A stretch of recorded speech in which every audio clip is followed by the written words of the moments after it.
So ఇప్పుడు మనం కొన్ని మూవీస్‌లో కూడా చూస్తూ ఉంటాము. సమ్ హీలింగ్ ప్రాసెస్‌లో మనుషులకు తన పాస్ట్ లైఫ్ గురించి తెలుస్తూ ఉంటది. తను ఏమేమి చేశారన్నది అన్నీ గుర్తొస్తూ ఉంటాయని అంటారు. అది నిజమంటారా? నిజమే. దానికి ఏ ప్రాసెస్ లేకపోయినా కూడా డ్రీమ్స్ వస్తాయి. సడన్‌గా విజువల్స్ వస్తాయి.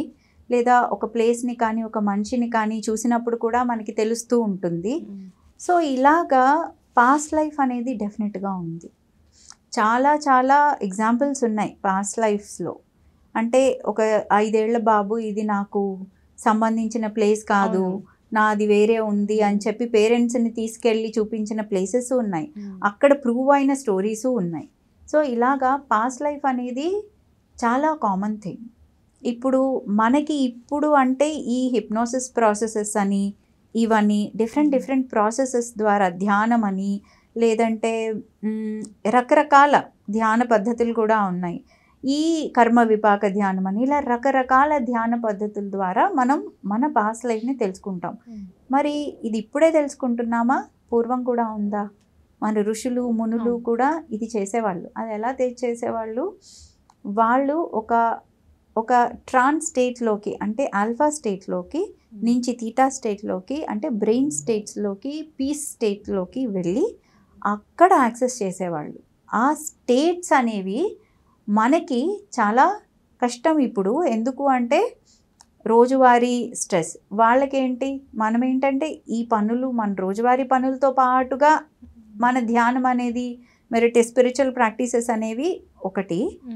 వాళ్ళకి ఏంటి, వాళ్ళకి స్పిరిచువల్ ప్రాక్టీసెస్ ఎక్కువ, రోజువారీ పనులు తక్కువ. సో ఇది ఉల్టా అయిపోయింది మనకి. అందువల్ల మనకేంటంటే డిఫరెంట్ ప్రాక్టీసెస్ కావాలి, కూర్చుని చెయ్యాలి, ఇది చెయ్యాలి, అది చేయాలి. కానీ వాళ్ళకి అది న్యాచురల్. ఇప్పుడు మన ఇండియాలోనే చాలా కేసెస్ చూసాం. పాస్ట్ లైఫ్ గుర్తొచ్చింది, నేను అతను వెళ్ళి నిజ సంఘటనలు కూడా చూపించిన ఆధారాలు కూడా ఉన్నాయి. బట్ ఇంకా కూడా కొంతమంది ఇదంతా ఇల్యూజను, లైక్ వాళ్ళ మెంటల్ స్ట్రెస్ వల్ల వాళ్ళు అది ఫీల్ అవుతున్నారు తప్పించి అది నిజం కాదు అని అనేవాళ్ళు కూడా ఉన్నారు. వాళ్ళకేం చెప్తారు మీరు? వాళ్ళకేం చెప్తానంటే ఎక్స్పీరియన్స్ అవ్వాలి. ఇలాంటివి ఎక్స్పీరియన్స్ అయితే కానీ ఎవరికి ఏమీ ప్రూవ్ చేయలేరు. ఇప్పుడు వాళ్ళు కూడా ఎవరైనా సరే వాళ్ళు కూడా లైఫ్ ఆఫ్టర్ లైఫ్ బతికే ఉంటారు. ఓకే, ఎవరైనా సరే ఒక నైట్ మేర్ వచ్చింది అంటే దాన్ని గోత్రూ అయ్యే విధానం ఒకలా ఉంటుంది. ఓకే, ఒక్కొక్కళ్ళు చిన్నపిల్లలు చూస్తే కళల్లో లేదా నిద్రపోతున్నప్పుడు నవ్వుతారు. ఓకే, కొంతమంది ఏడుస్తారు, పిల్లలు ఏడుస్తారు. ఎందుకు అంటే వాళ్ళు చాలా ప్లెయిన్గా ఉంటారు. వాళ్ళకి ఏమీ అంటలేదు, ఇంకా బిలీఫ్ సిస్టమ్ ఏమీ అంటలేదు. నిద్రపోయినప్పుడు వాళ్ళు they are still there in their purest trance state. అడల్ట్స్కి వచ్చేటప్పటికి కొంచెం షిఫ్ట్ ఉంటుంది.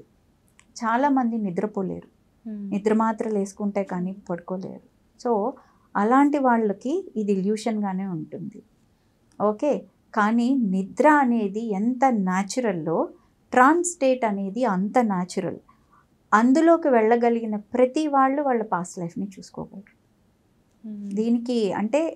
దీనికి కావలసిన స్టేట్ ఏంటి అంటే సొమాంబులిస్టిక్ స్టేట్ అంటారు. ఆ స్టేట్ని ట్యాప్ చేసిన ప్రతి వాళ్ళు చూసుకోగలరు. ఇది ఇల్యూషన్ కాదు. ఇల్యూషన్ అయినా సరే ఆర్ ఇమాజినేషన్ అయినా సరే ఏదో ఒక టైం ఫ్రేమ్లో దాన్ని వాళ్ళు ఎక్స్పీరియన్స్ చేసి ఉంటారు కాబట్టే దాన్ని ఇమాజిన్ చేసుకోగలరు. ఇప్పుడు యాపిల్ అని ఉంది, యాపిల్ ఎలా ఉంటుందో తెలియకపోతే ఎలా ఇమాజిన్ చేసుకుంటారు?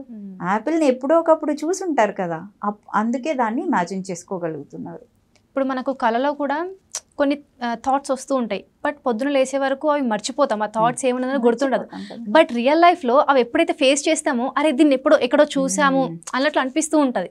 అది కూడా నిజమే అంటారా? అది నిజమే. మీరు ఎక్స్పీరియన్స్ చేశారు కదా, మీరు ఎక్స్పీరియన్స్ చేశారు కాబట్టే మనకు అలా అనిపిస్తుంది.